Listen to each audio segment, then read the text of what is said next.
Paulina de La Rebelión del Talento. Nosotros fundamos un blog hace 2 años para intentar desmitificar todos los conceptos erróneos que se están manejando sobre las altas capacidades en nuestras escuelas y para ayudar tanto a familias como a docentes a comprender mejor cómo identificar y dar respuesta a los niños de altas capacidades en nuestro país.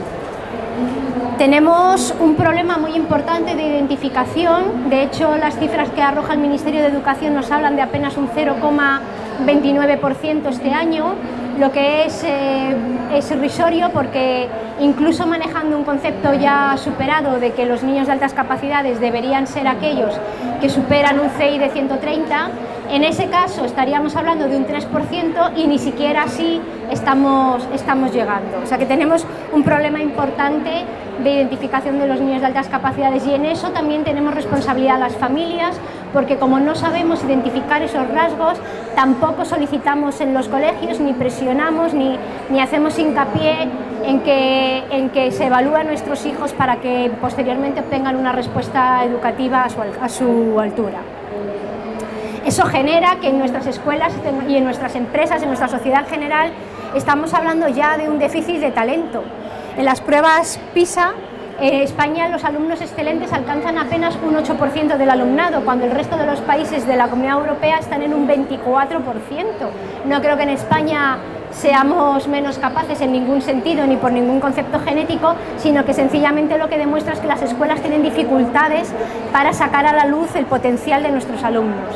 Esto conlleva que asimismo en las empresas se esté hablando ya de un déficit de talento, especialmente de talento tecnológico y talento científico. ¿Por qué ocurre estos problemas de identificación? Es por lo que nosotros hemos llamado las 4 barreras a la identificación, que viene a coincidir con 4 respuestas que las familias nos solemos encontrar en los centros educativos y que implican o llevan implícito una mala concepción de las altas capacidades. Yo no lo veo, que es bastante típico, porque estamos buscando un modelo de niño de alta capacidad que no coincide con la realidad ni con la investigación. Lo importante es que sea feliz, porque creemos que aprender, desarrollarse, crecer internamente no es parte de nuestra felicidad, sino que la felicidad de un niño está en jugar únicamente, o desligamos más bien el juego del aprendizaje, que es otro error. Los padres lo sobreestimulan, es decir, vivimos algunos docentes o alguna parte de la sociedad cree que los niños de alta capacidad o los niños pequeños que aprenden a leer de forma precoz, que aprenden a sumar, a multiplicar por sí mismos, no es por sí mismos, sino porque los padres de alguna manera los entrenan en casa. O el niño no demanda, como no demanda, no le veo que esté solicitando nada más, pues tampoco es o tampoco debo hacer nada.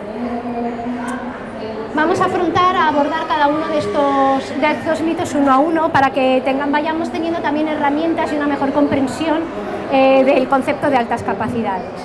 Yo no lo veo. ¿Por qué no lo vemos? Vamos a ver, nuestros criterios de identificación, los rasgos por los cuales somos capaces de apreciar que un niño hay o no alta capacidad, dependen mucho del concepto que tenemos de alta capacidad. ¿Qué estamos buscando? Porque si estoy buscando un niño con pelo verde, obviamente pues no lo veo, ¿de acuerdo? Esos criterios de identificación y ese concepto de alta capacidad que determina nuestros criterios de identificación, a su vez determinan la respuesta educativa.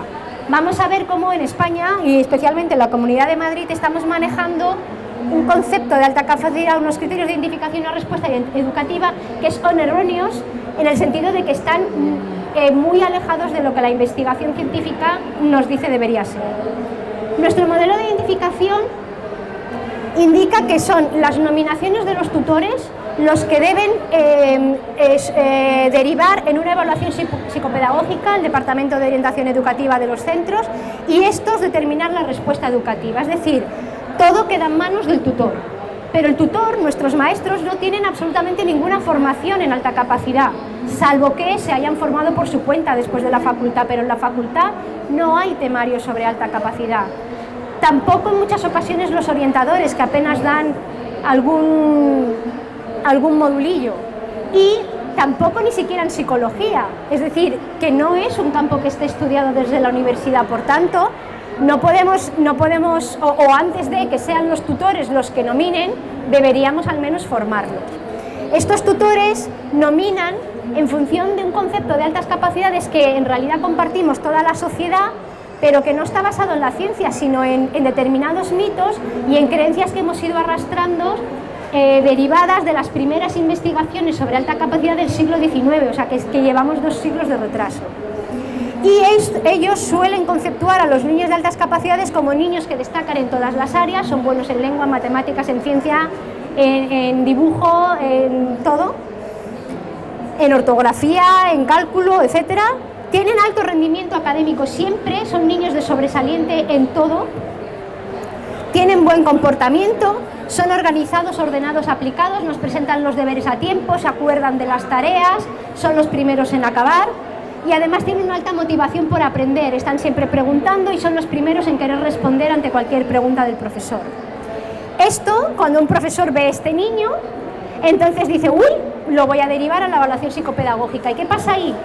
Que ellos manejan un concepto, es decir, solamente evalúan al niño de forma cuantitativa, es decir, en función de un test de inteligencia.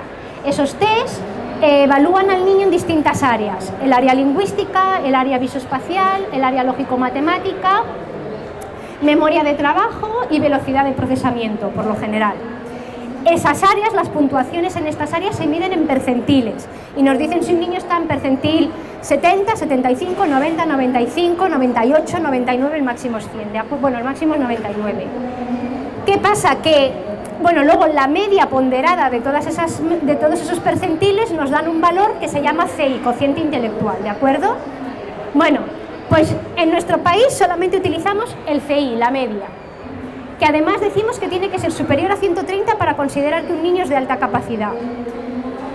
Nos olvidamos entonces que las altas capacidades son un conjunto de perfiles.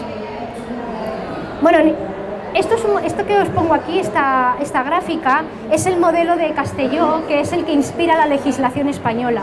Os lo tengo que poner para que lo comprendáis, pero al mismo tiempo os tengo que decir que internacionalmente esta subclasificación de las altas capacidades no se considera simplemente un niño de alta capacidad, punto.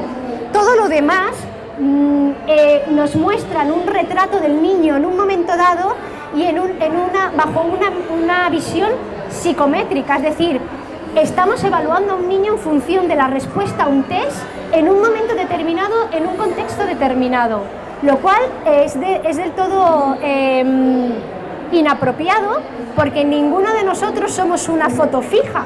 Todos nosotros estamos en continuo desarrollo y nos vemos influenciados por muchas variables. Entonces, que en un momento dado te digan que eres bueno en el área verbal, pues, o que no eres bueno, y a lo mejor dentro de 2 años sí. O sea, este modelo os lo explico porque es el que inspira nuestra legislación y si estáis en los colegios os van a hablar de ello, pero siempre tener en cuenta que alta capacidad es alta capacidad, punto, y todas estas subetiquetas y subclasificaciones nos deberíamos olvidar de ellas. El modelo de Castelló nos habla que altas capacidades lo componen 3 grupos. Los niños superdotados, que son los que obtienen un CI superior a 130, es decir, que tienen un perfil de 75% en todas las áreas. Los niños talentosos, que tienen un percentil 95 en una o más áreas, según sean una, serán talentos simples, y si es en varias, serán talentos complejos. Y los niños precoces, que son los niños pequeños, que por el momento son precoces y luego ya veremos. Bueno, todo esto es que de verdad que carece de reflejo o carece de utilidad en el sentido educativo, que puede tener una utilidad psicométrica, es decir, en función de un perfil que me das en un momento, pues yo psicométricamente puedo estudiar una serie de, bueno, no sé lo que determinarán, pero que no debería de tener consecuencias en la respuesta educativa. Y más adelante os explicaremos por qué. Pero esto es lo que hacen nuestros equipos de orientación, y esto es lo que determina a su vez una respuesta educativa muy sesgada. Primero, porque solamente se reconoce derecho a tener una respuesta educativa diferenciada a los niños con perfil superdotado, es decir, solamente a estos de todo el cuadro. Luego se les suelen dar materiales y tareas adicionales al trabajo de clase, estandarizadas, iguales para todos los niños, es decir, ¿Que el niño acaba las tareas de matemáticas? Pues tengo unas fichas preparadas para que haga más problemas de matemáticas o como muchos problemas de matemáticas un poquito más complejos, pero sigue siendo más trabajo. Y además a todos le damos las mismas fichas de la misma manera y trabajando en las mismas áreas, como si los niños de altas capacidades fueran todos iguales. Y cuando no es cierto, porque se ha demostrado que precisamente es un grupo que presenta mucha más diversidad que un grupo, que los grupos típicos, ¿de acuerdo? Y raramente se utiliza la compactación del currículum o la aceleración. La compactación es decir, si ya sabes sumar, pues vamos a pasar a multiplicar o a dividir, o es decir, dar el currículum en menos tiempo, compactarlo. Y la aceleración, aunque en España solamente se habla de salto de curso, en realidad hay hasta 15 formas de aceleración y una de ellas, por ejemplo, podría ser proyectos de investigación, el profundizar más en una materia, el darle al niño un estímulo superior en las áreas de interés de él. Este concepto que os hemos dado, que es el que se maneja en nuestras escuelas, choca frontalmente con el criterio que maneja la academia científica. Os pongo aquí la definición de la NAG, National Association of Gifted Children, de Estados Unidos, que es una asociación inmensa que aglutina no solamente familias, sino a todos los expertos que trabajan en este campo. Ellos han propuesto o han establecido esta definición consensuada en la que nos hablan que los alumnos de alta capacidad son aquellos que tienen un nivel de aptitud elevada, un nivel de aptitud definida como una habilidad excepcional para razonar y aprender. O sea, quedaros con el concepto porque es habilidad para razonar y aprender, no de saber, no de hacer, es decir, es previo, es un potencial. O la competencia, es decir, o demuestran un rendimiento superior. Caray, este niño, pues de 10 partidas de ajedrez las gana todas, cuando el resto pues ganan 5, ganan una sí, una no. Caray, este niño en una carrera llega siempre el primero. Eso es que tiene una capacidad superior a la media, ¿de acuerdo? Situándose en el 10% superior, es decir, estamos hablando de percentiles de 90. Cuando os hablaba en el cuadro anterior que aquí solamente según normativa se están considerando perfiles de 98. Esto supone un montón de niños. En uno o más dominios, es decir, no tienen que destacar en todas las áreas. Yo puedo tener simplemente un niño de alta capacidad matemática, o de alta capacidad verbal, o de alta capacidad lingüística. No son perfectos en todas las áreas. Pueden tener alta capacidad de razonamiento y tener problemas para escribir. Pueden tener alta capacidad de razonamiento y tener problemas para el cálculo mental, porque además las matemáticas es un área muy extensa. Ser bueno en matemáticas no quiere decir ser bueno en todas las áreas, se puede ser malo en álgebra y muy bueno en geometría. ¿De acuerdo? Entonces, resumiéndose un poco, nuestra normativa está buscando niños que son o no, es decir, como una criba de ganado. Este niño es, este niño no es. Y, sin embargo, la investigación lo que nos está hablando es de niños que destacan de alguna manera y que están en proceso de ser, y que serán si nosotros les aportamos las herramientas y el estímulo necesario para que ese potencial que muestran se convierta en un talento desarrollado, ¿de acuerdo? Están buscando niños entre el 2 y 3% de la población con un CI elevado. La academia busca entre un 10, hay autores que hablan de un 15 o de un 20%. ¿Que destacan todas las áreas? No, destacan una o más. Con alto rendimiento académico no correlaciona con el rendimiento académico. ¿Por qué? Porque aunque tengan una gran capacidad para aprender, pueden no aprender de la forma en que la escuela le enseña, o no estar interesados en los contenidos que la escuela le enseña, precisamente porque ellos están en otra dimensión, por decirlo de una manera coloquial. ¿De acuerdo? No correlaciona con el comportamiento. De hecho, nosotros para comportarnos bien tenemos que estar interesados. Si yo no estoy interesado en lo que me estás diciendo, normalmente estaré molestando al de al lado. Si yo ya sé lo que estás explicando, le estaré tirando de las coletas a la niña de al lado. Es lógico. No correlaciona con la capacidad de organización.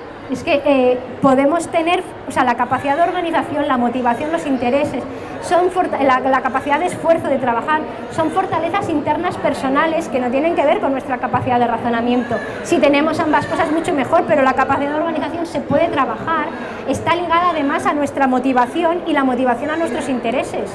Yo puedo ser muy organizado en algo que a mí me interesa, en clasificar los minerales que me voy encontrando por el camino, y ser muy desorganizado con mis deberes porque no me interesan.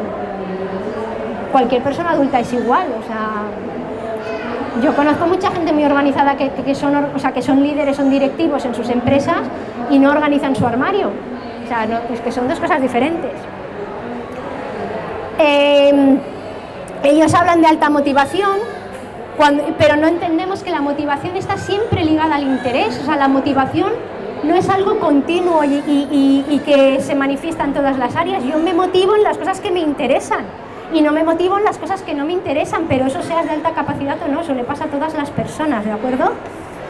Y establecen y buscan niños de alta creatividad entendida como una capacidad artística. El niño dibuja bien. No, la creatividad habla del pensamiento divergente, de la capacidad para buscar soluciones distintas. No tiene nada que ver con la capacidad artística. Obviamente el arte es una expresión creativa, pero puede no serlo. Por ejemplo, si yo estoy copiando el dibujo, no estoy realizando una actividad creativa, pero sí estoy realizando una actividad artística. ¿De acuerdo? O sea, copiar algo no es ser creativo. Creativo es hacer algo distinto. ¿Esto qué nos lleva? Nos lleva a lo que Linda Silverman llama los dragones invisibles. Es decir, un montón de niños que no son identificados en nuestras aulas porque no corresponden al cliché que estamos esperando. Por ejemplo, los niños altamente dotados, cuando tu diferencia, tu edad mental difiere muchísimo de tu edad cronológica, estás tan desubicado en el aula que confluyen además muchos aspectos emocionales y sociales que te hacen no destacar. ¿De acuerdo? Y además tus intereses es que la profesora te está hablando de sumar cuando tú estás ya pensando en problemas de física, probablemente. Aquellos que pertenecen a entornos sociales, culturales o étnicos desfavorecidos. El potencial está demostrado que emerge en todas las clases sociales, pero si no es estimulado no lo vemos. ¿De acuerdo? Pueden haber muchos niños que les guste jugar al fútbol y tengan una destreza para jugar al fútbol, pero si no tienen la oportunidad de entrar en el equipo del Real Madrid Junior, pues a lo mejor nunca lo van a demostrar, lo van a potenciar. Los niños altamente creativos, cuyas preguntas y respuestas no encajan con lo que el maestro espera o puntúa. Aquí se pierden muchísimos niños porque el profesor está explicando una cosa y ellos generan tantas conexiones internas que acaban sacando un tema distinto que el profesor lo puede ver como disruptivo. Este niño está molestando en clase y su intención no es molestar, sencillamente es que ha hecho unas conexiones mentales muy rápidas y un conocimiento le ha llevado, o sea, un tema le ha llevado a otro muy distinto y en los exámenes mismos contestan de forma tan distinta que el profesor lo puntúa como negativo. Las niñas que a menudo ocultan su potencial. Las pruebas que se hacen en niños pequeños nos demuestran que hay un 50% de niños y niñas, o más o menos un 50%, o sea que es equitativo. Cuando estas mismas pruebas se realizan a niños más mayores, nos dan percentiles de 30 a 70, porque las niñas se van escondiendo, porque todavía vivimos en una sociedad en que ser asertiva, decir tu opinión, imponer tus criterios, destacar en el aula, ser buena en matemáticas o en ciencias, para una chica está mal visto y para un chico no. Entonces eso, yo creo que ahí tenemos una responsabilidad como familias para romper con este cliché. Los nacidos en segundo lugar, que suelen ocultar su potencial. Yo me encuentro en muchas familias que dicen, no, el mayor sí, pero la pequeña no. Si la pequeña encima es niña, todavía peor, ¿de acuerdo? Hay estudios, sin embargo, que determinan que el 95% de los hermanos de alta capacidad también son de alta capacidad. Es una probabilidad altísima porque hay un componente genético importante. No podemos perder la atención, o sea, desatender a los hermanos pequeños porque no nos dan el perfil del cliché que estamos esperando, del niño siempre ávido de aprender. Porque además, en cualquier familia, cuando hay un niño muy, muy bueno, muy aplicado, muy obediente, el segundo siempre te sale al revés, por pura compensación. O sea, ellos siempre buscan otro rol. Dice, este rol ya está ocupado, me voy a ir al otro. Entonces siempre tenemos el bueno y el trasto. Pues con los niños de altas capacidades pasa lo mismo. Pues si este está todo el día leyendo, yo voy a estar todo el día rompiendo los libros. Pero eso no quiere decir que no tenga alta capacidad. Hay que estar atentos a otros indicadores. Los niños con bajo rendimiento académico, como no destaca en el cole, no es, ¿no? Porque el rendimiento académico ya os he hablado que no tiene nada que ver con la alta capacidad y la desmotivación, el aburrimiento, la baja autoestima que nos puede generar el no ser bueno en lo que la escuela nos exige, puede provocar ese bajo rendimiento. El estilo de aprendizaje visoespacial que afecta a un 60-70% de los niños de alta capacidad. Bueno, no son cifras que estén muy contrastadas, pero me da igual si es el 60 al 50, es decir, hay un porcentaje elevado, en definitiva. Y lo que nos está hablando de los niños de aprendizaje visoespacial son precisamente los niños de alto potencial creativo, que aprenden de un modo muy distinto al auditivo secuencial que nos enseña la escuela. La escuela nos va dando la información, el conocimiento, cada vez un trocito, y al año que viene le aumentamos otro trocito, y al otro año le aumentamos otro trocito, pero no nos dicen en qué contexto se desarrolla. Hay que estudiar la antigua Roma, ¿por qué? ¿Por qué es importante? No, hay que estudiarla. Y entonces hay niños los que aprenden de forma auditiva secuencial, que les viene bien ese tipo de aprendizaje, pero a un porcentaje muy elevado de niños no les viene bien. Yo primero tengo que saber cuál es el contexto de la antigua Roma, por qué es importante estudiarla, en qué me afecta a mi situación actual, al día a día, al hoy. Y entonces ya podré entender el qué es lo que estoy aprendiendo. ¿De acuerdo? No sé si queréis que os dé un ejemplo. Por ejemplo, mi hijo tenía que estudiar un texto sobre el Antiguo Egipto y luego contestar unas preguntas. Se lo leía y parecía que lo entendía, pero era girar la cabeza hacia la página siguiente de contestar las preguntas, se le había olvidado todo. Y claro, al final dije, bueno, vamos a ponerle... Bueno, entramos en Google Earth, le expliqué dónde estaba el Nilo para que lo viera, o sea, todo tiene que ser muy visual, ver que esto era Egipto, le expliqué que antiguamente el mundo, o sea, busqué un mapa antiguo, que antiguamente Egipto ocupaba una zona más importante, que fueron una de las primeras civilizaciones, que esto tuvo esta influencia en la historia y en nuestra cultura, y entonces ya entendió por qué tenía que estudiar el Antiguo Egipto y contestó las preguntas a la primera y perfectamente. Pero les falta el contexto, que la escuela nunca nos da el contexto, ¿de acuerdo? Los niños con doble excepcionalidad, otra cosa muy importante, porque creemos que los niños de alta capacidad, como son perfectos y son muy listos, no tienen problemas de aprendizaje. Sin embargo, desconocemos que hay un porcentaje significativo de niños en los que confluye alta capacidad y problemas de aprendizaje de distinto tipo. Dislexia, disgrafía, es decir, que tienen dificultad para escribir, discálculo, que tienen dificultad con el cálculo aritmético, problemas auditivos o visuales los pueden tener, porque hay niños ciegos que son de altas capacidades, niños sordos que son de altas capacidades, no nos podemos olvidar, déficit de atención, excitabilidad motora y muchas otras cosas. Lo que tenemos que hacer es trabajar tanto su alta capacidad y estimularla, como las deficiencias que puedan presentar y ayudarles a mejorar en ello. O sea, hay que trabajar con ellos en las dos vertientes. Os pongo aquí una frase muy bonita de Linda Silverman, que es una psicóloga investigadora en este campo, sobre los dragones invisibles. Que cuando se sabe qué buscar, el alto potencial de un niño aparece en los lugares más inesperados y se expresa de las formas menos usuales. Un graffiti lastimero, una razón muy inteligente para no hacer los deberes, un chiste ingenioso, una pregunta fascinante, un juego de palabras, la concienzuda dedicación a una actividad, hacer las cosas de forma inusual, pintarlas del revés, una pasión que perdura, el valor de defender a los indefensos, la capacidad de mantener la calma en momentos de caos, son indicadores cualitativos de la alta capacidad. Son niños que destacan porque nos hacen preguntas y nos cuestionan cosas distintas a una edad en la que no es normal que hayan llegado a ese razonamiento. No son niños que destacan por saber lo que no han aprendido o que te van a venir con la típica frase que te viene con el teorema de Pitágoras sin que nadie se lo haya explicado. No, son niños que tienen una percepción, a edades tempranas se muestra por una percepción distinta o más profunda de la realidad. Otra frase de su libro en el que está denunciando esta asimilación que hacemos del alto rendimiento con la alta capacidad. Los modelos y teorías fijadas para potenciar la excelencia tienen en cuenta a los niños de alta capacidad tanto como un granjero a sus vacas y cerdos, con un ojo puesto en su productividad. No describen cómo funciona esta capacidad, cómo piensan, sientan y experimentan los niños, sino que solo tratan de definirlos en función de su rendimiento.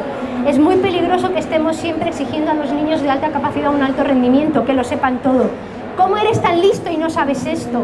No, ellos también pueden hacer preguntas tontas, también pueden no saber cosas, también pueden equivocarse, pueden fallar.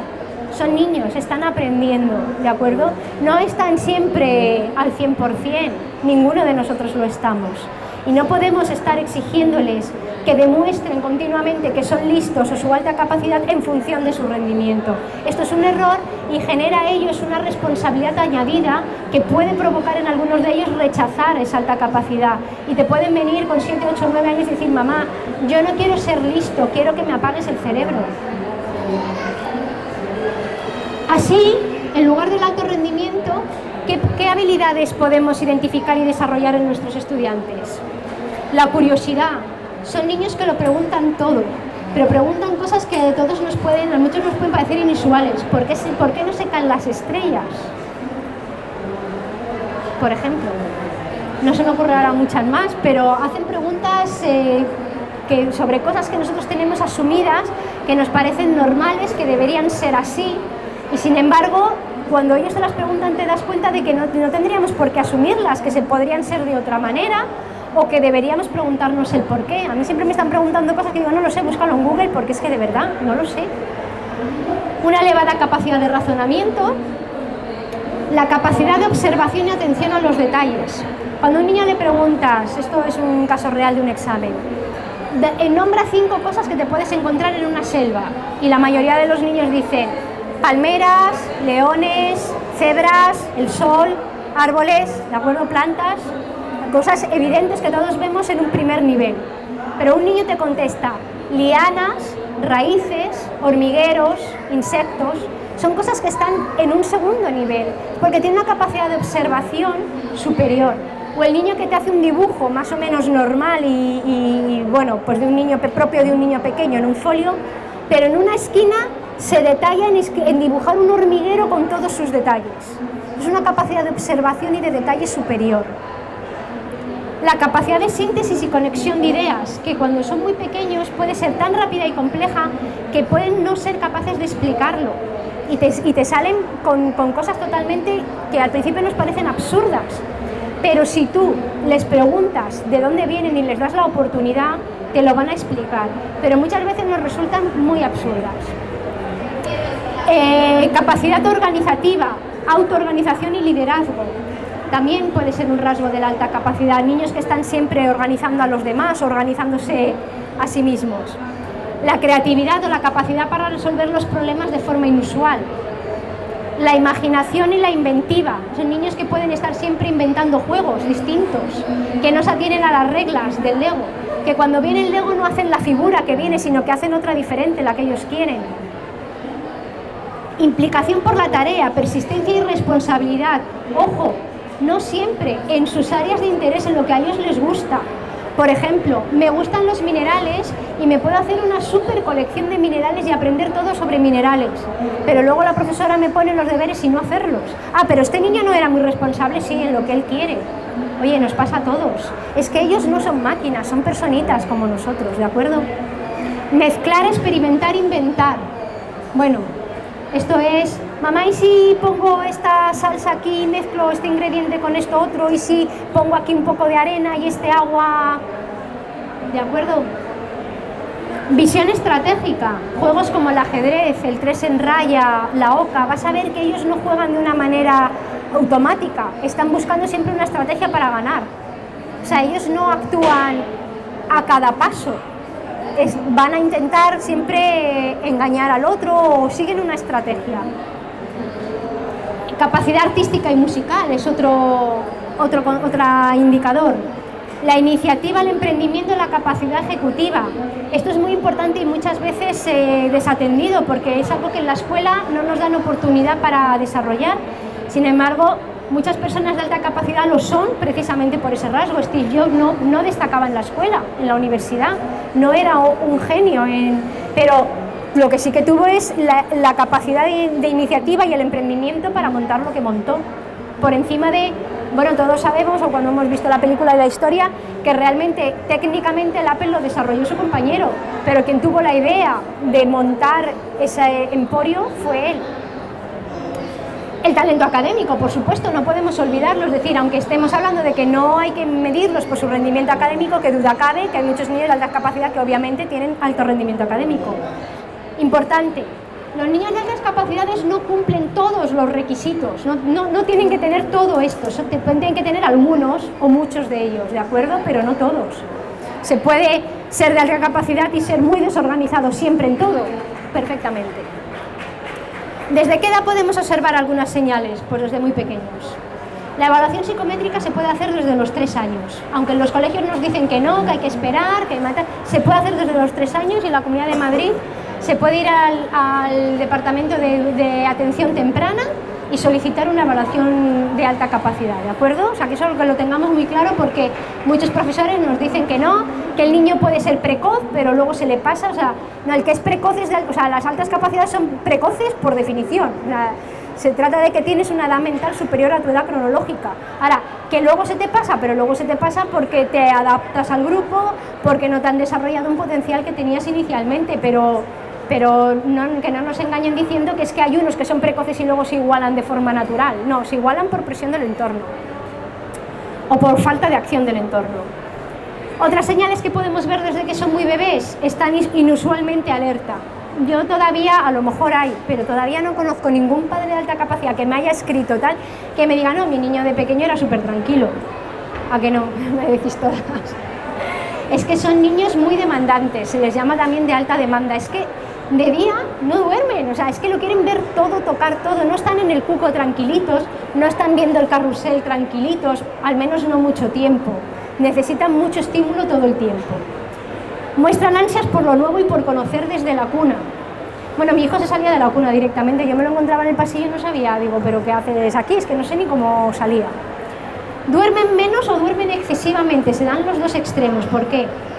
Duermen menos porque están sobreexcitados, reciben tantos estímulos que también es verdad que son muy pequeños para gestionarlos, entonces se acuestan sobreexcitados y les cuesta mucho dormirse y luego se despiertan ante el mínimo ruido. O el caso contrario, tienen tanta excitación durante todo el día que caen fritos y luego duermen como cestos, pero luego durante el día no hacen muchas siestas, normalmente. Ahora, no quiere decir que si tienes un niño muy dormilón digas, ah, pues el mío no es porque duerme mucho, por supuesto. Sonríen y reconocen a sus cuidadores a una edad más temprana. Tienen reacciones más intensas, el llanto, la risa, todo es más intenso en ellos. Afecta por igual a hombres y mujeres, a todas las clases sociales y lo que os comentaba del término precoz. Hablan antes y de forma más fluida, aunque Einstein no empezó a hablar hasta los 4 años, tampoco os agobiéis. Mayor manejo de vocabulario, suelen aprender a leer de forma precoz, aunque Stephen Hawking no aprendió a leer hasta los 8 años. O sea, quiero hacer mucha insistencia en que no se tiene que dar todo, ¿de acuerdo? Aprenden a sumar, restar o multiplicar de forma autónoma, normalmente ellos mismos llegan por razonamiento a estos procesos y tienen un excelente control mano-ojo, equilibrios, es decir, una coordinación mano-ojo y equilibrio corporal inusual para su edad, o pueden tenerla, ¿de acuerdo? Os podéis sentar si queréis, ¿no? Segundo mito, lo importante es que el niño sea feliz. Y como es feliz, no tenemos que hacer nada. Esto es una respuesta que nos suelen dar mucho en los colegios. ¿Para qué? Sí, bueno, parece que el niño es de altas, pero está muy bien adaptado en el cole y está integrado. ¿Para qué vamos a hacer nada? Y los papás nos lo creemos y decimos, es verdad, porque para mí lo más importante es que mi hijo sea feliz. Y como quiero que sea feliz y está bien con los amigos, no voy a hacer nada. Pues esto es un error. Mira, Abraham Maslow, que ha sido uno de los psicólogos más importantes y relevantes en la historia reciente y digamos que dio un cambio muy importante a la evolución de la psicología, porque hasta el momento se definía el hombre es malo y hay que corregirlo. Y a partir de Maslow el hombre es bueno y la sociedad le corrompe o no se genera. O sea, la maldad se genera por una falta o un mal desarrollo, ¿de acuerdo? Entonces él estableció que las personas tenemos 5 niveles de necesidades y que desde que nacemos nos vamos dirigiendo hacia el nivel de autorrealización. La autorrealización es el desarrollo pleno de nuestro potencial, sea el que sea poco, sea mucho, sea en un campo, sea en 2 campos, es el desarrollo de nuestro potencial. Es un proceso a lo largo de toda la vida. Es subjetivo e individual para cada persona, cada uno avanza hacia ese proceso a un ritmo distinto y por un camino diferente. es responsable del desarrollo íntegro y moral del individuo, es decir, no podemos esperar que una persona que está en un nivel de necesidad anterior, por ejemplo, que está buscando todavía el desarrollo afectivo, que no tiene amigos o que no se siente, no pertenece a un grupo, no podemos esperar que esta persona se dé a la sociedad. Son las personas que ya están en un nivel elevado de autorrealización las que se entregan a la, la Madre Teresa de Calcuta, el Dalai Lama, todas esas personas están en un nivel de autorrealización personal pleno. Ojo, nos podemos autorrealizar como amas de casa, como madres. Esto no quiere decir que la autorrealización implique un nivel de éxito, ¿de acuerdo? Y es el responsable de nuestra felicidad. Es decir, cuando hablamos de que lo importante es que el niño sea feliz, lo importante es que desarrolle su potencial. Dos citas interesantes. La persona dotada disfruta utilizando y ampliando sus talentos. Es en ese progreso de nuestro potencial cuando el niño es feliz, cuando el niño aprende y se desarrolla. O sea, ser feliz no es jugar a las canicas, eso es divertirse un rato. La felicidad es un estado del ser que implica el desarrollo de nuestro potencial. ¿De acuerdo? Entonces, cuando nos digan, no, es que el niño, lo importante es que sea feliz, la contestación es efectivamente.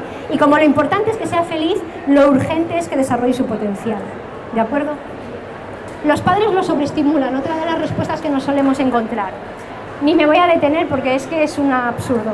O sea, este es el mito de que parece que los padres estamos ahí entrenando a los niños para que lean antes, multipliquen antes, etcétera, y esta es la realidad, que los niños nos van demandando y nosotros a duras penas podemos responder a sus demandas. Pero otra cosa muy importante es que el entorno es un factor determinante en el desarrollo de nuestros potenciales y la familia es parte de ese entorno. Y el niño aprendió a leer porque en casa había libros, claro que sí. Si no hubieran libros no aprendería a leer, pero el potencial lo tenía él. Y tú no puedes enseñar a leer a un niño de 3 años si no tiene el potencial para hacerlo. El niño no demanda, el último mito. Esto es un guepardo. El guepardo tiene la capacidad, tiene el potencial de correr hasta 115 kilómetros por hora. Pero no está corriendo todo el tiempo, ¿a que no? Solo corre cuando tiene hambre y tiene la necesidad de correr. Bueno, cuando tiene hambre ve una gacela y ante ese estímulo corre. Porque si no ve la gacela tampoco corre. Esto es un guepardo en el zoo. A este guepardo le echan la comida por la reja.